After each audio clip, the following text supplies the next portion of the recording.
So how's my hair? It's good. You sure? Oh, I'm on. Oh, welcome back, ladies and gentlemen, to another episode of Mr. Sargent Teaches Math.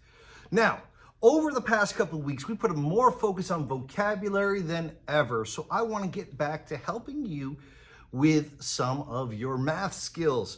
Now, this week, we're going to continue working on decomposition.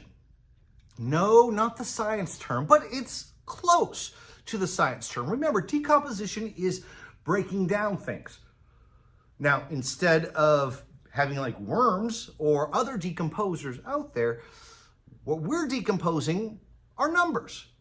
So, ladies and gentlemen, today we're going to work with our subtraction and how to decompose some numbers.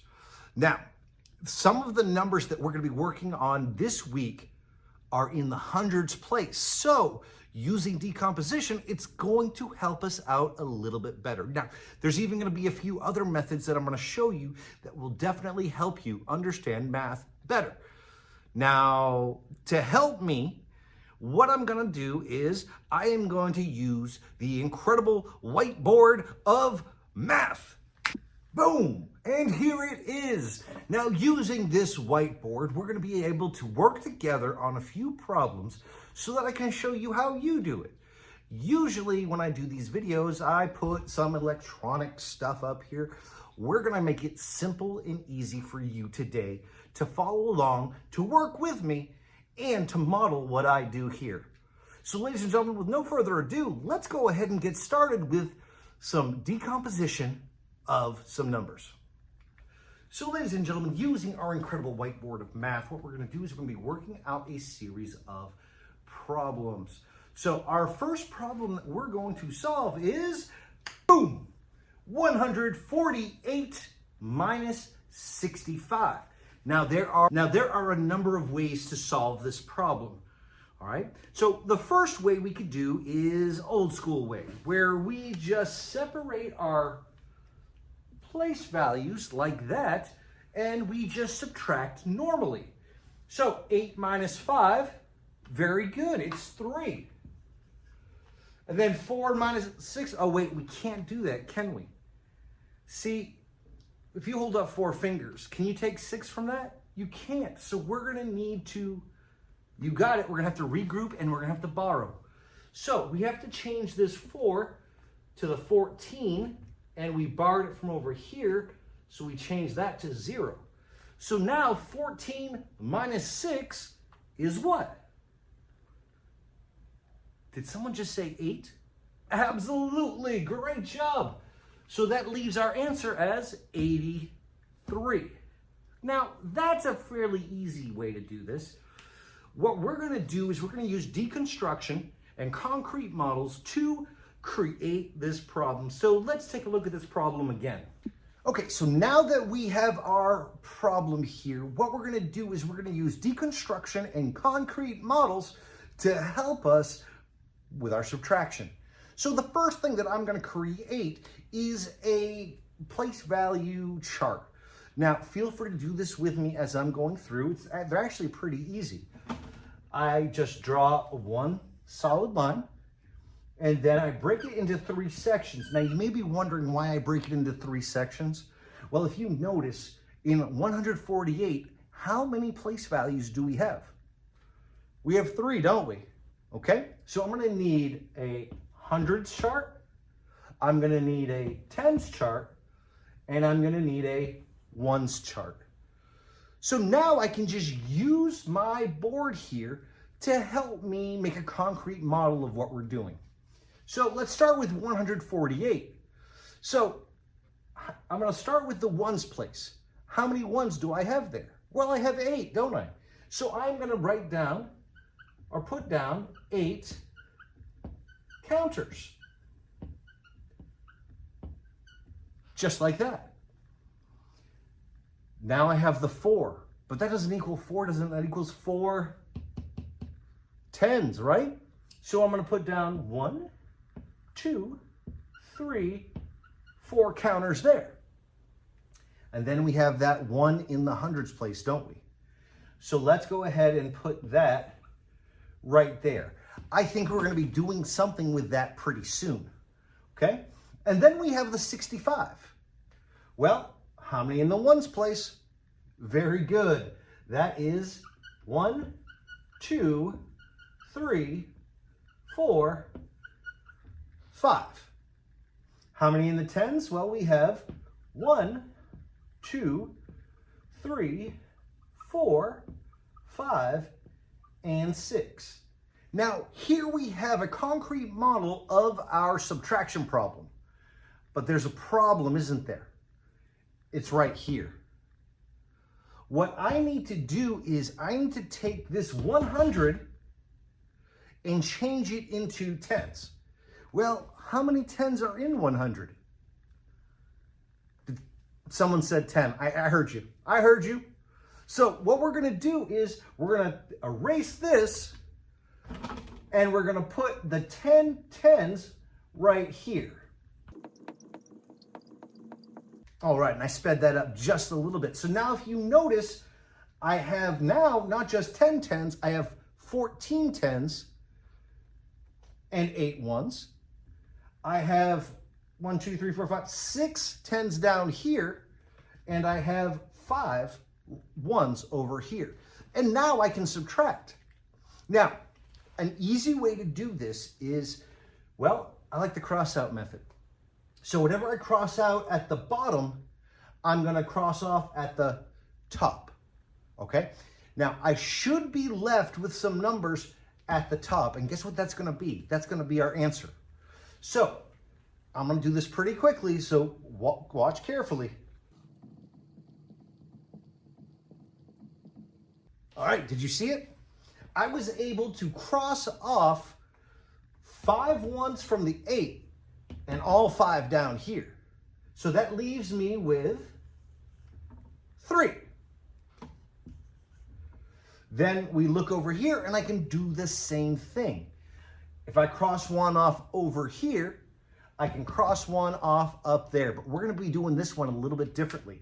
Instead of crossing it off, because I got the incredible whiteboard of math, what I'm going to do is I am going to erase 1 down here and erase 1 up here. So whatever's left over will be our answer.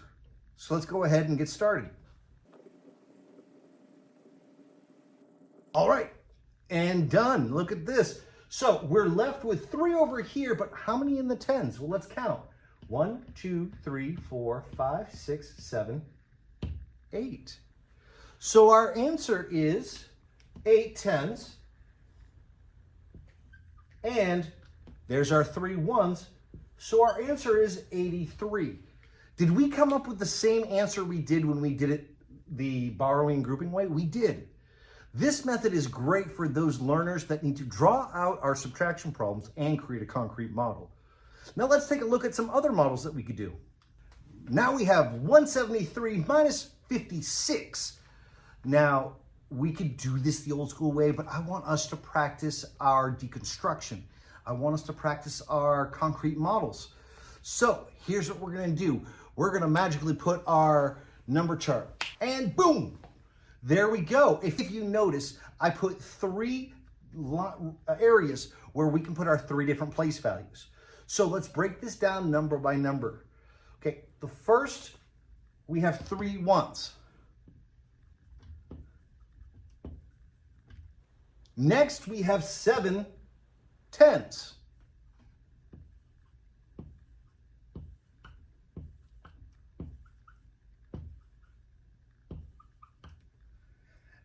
And finally, we have the 100s right there.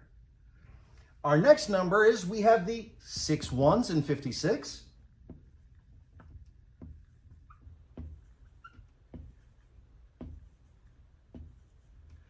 And we have the 5 tens in the 50.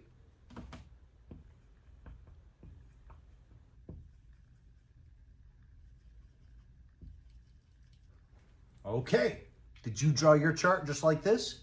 If you didn't, go ahead and do it now so you can follow along with us as we work on this. Okay, so the last time we did this, we ran into a problem in the tens, but I'm looking at the tens right now, and is there a problem? There isn't there? The problem is going to be in the ones. See, if you look up here, we cannot take away 6 from 3, can we? No, the larger number has to be up here. So what we need to do is we need to bring one of these 10s over here. So I'm going to take this one, and I'm going to go ahead and erase it, and I'm going to bring it over to my ones. So 110 is how many ones? Very good, it's 10, isn't it?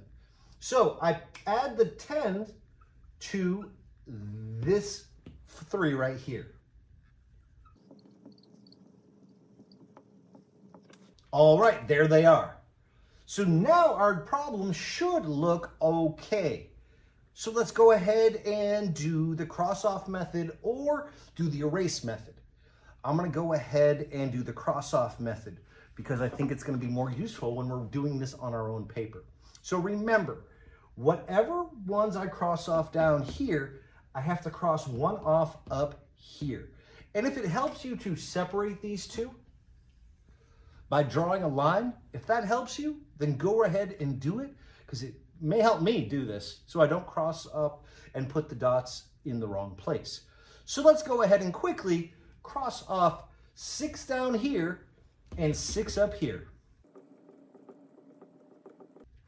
Okay, if you notice here, let's zoom in right here, I was able to cross off 6 down here and 6 down here, leaving me with 1, 2, 3, 4, 5, 6, 7. So I'm going to go ahead and put my 7 down here. Now, do I have to change anything with the 10s? Well, no. I have 6 10s right here, and I have 5 here. We can do this. So let's go ahead and do the cross-off method here. And there we go. If you notice, I'm left with only 1 10 left. So what number can I put down here? Well, I can put down 1. And do I have to do anything here? No. I don't have anything to cross off, so I can just bring this 100 down. Let's get rid of this eraser for a second. Down here. And that gives us our number 117. If you do the math, it matches, doesn't it? See, this method, creating a concrete model, especially if you struggle with subtraction, will certainly help you. You just got to remember the rules for subtraction. 1, the number at the top needs to be larger than the number at the bottom. All right? 2, you have to know when to borrow. And I would suggest doing your borrow before you even do any of the math part of it. Figure out and make a chart like this so that you're going to be able to subtract correctly. And 3, well, make sure you're crossing off the right numbers so that you come up with the right difference. At the end of this video, I'm going to put extra math practice to put on here for you to practice and create your own charts. The best way to get better at this sort of math and these strategies is to practice. But like I've said in previous videos, you need to find your way and the way that makes sense for you to solve these problems. What I'm doing right now is just showing you a few ways that could definitely help you, especially if you're a visual learner like I am. Now, speaking of visual learning, there's one more thing that I want to work on with you today, and that is the topic of a tape diagram. Now, if you don't know what a tape diagram is, well, we're going to go over it really quickly, and hopefully it makes a little bit more sense at the end. Now, I will say, is it okay to combine these different strategies? Yes. Ultimately, with math, it's about finding your way and the way that makes sense to you. So, I'm going to go ahead and put my problem up here first. Wait a minute, this isn't a subtraction problem. If I look at this, that's an addition problem. I see an addition sign right there, don't you? Then what are we doing talking about subtraction? Well, if you look at what we're looking for that blank number. So how do we find it? Well, we can use the tape method, which is actually pretty easy, where you just draw a rectangle and you draw a section there and you draw an arrows there. Now, in our addition problem, our answer is going to be 90. That's what we know. See, we need to write down what we know first before we're looking for what we're missing. And what else do we know? Well, we know the number 35 is going to be added somewhere. So I'm going to go ahead and put that here. What we don't know is what's in this box. See, when we add this box with this box, we're going to get 90. So how would I go about figuring out how to find out what's in that box? Well, I use subtraction. Now, if you remember our rules for subtraction, the larger number needs to be at the top. Well, out of the two numbers that we have, what's the largest?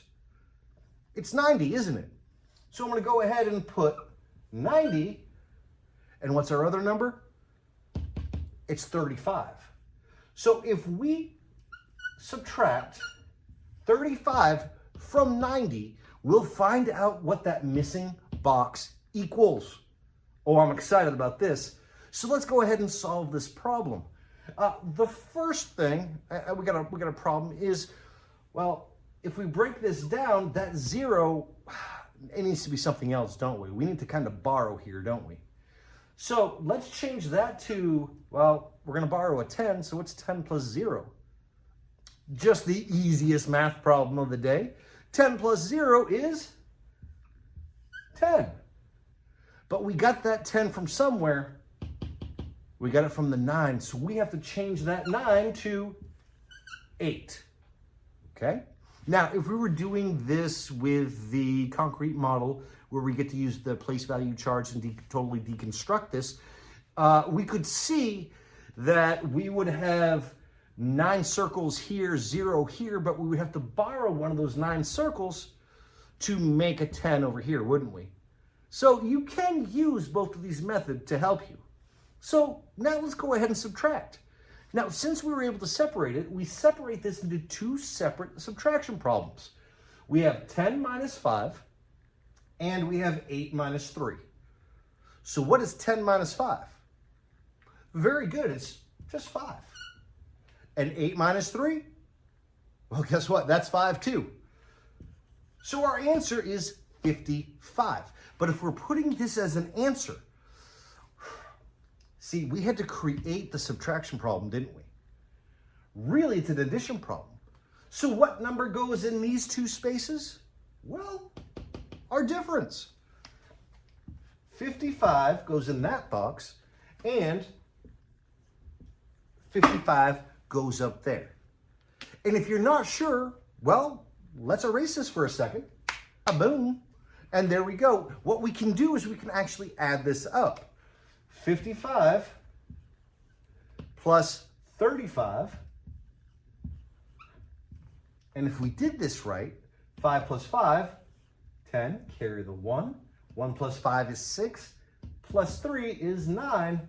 And we should come up with the same answer we started with. Listen, ladies and gentlemen, these methods that we're using, they're going to take some time to practice. You're going to need some patience to do this. But if you are able to figure out just what we're doing here, math is going to be so much easier for you. And it's going to be a great opportunity for you to show your work. So if you do make a mistake, we can find some place where you made that mistake and try to fix it. Ladies and gentlemen, that's the key to being successful in math. It's making the mistakes, but it's identifying the problem and then solving the problem. It's identifying the part of the problem that you made a mistake at and, well, learning from that mistake. So my advice, ladies and gentlemen, is listen to your teacher first and foremost, but also practice. If your teacher's not giving you work to practice, create your own problems.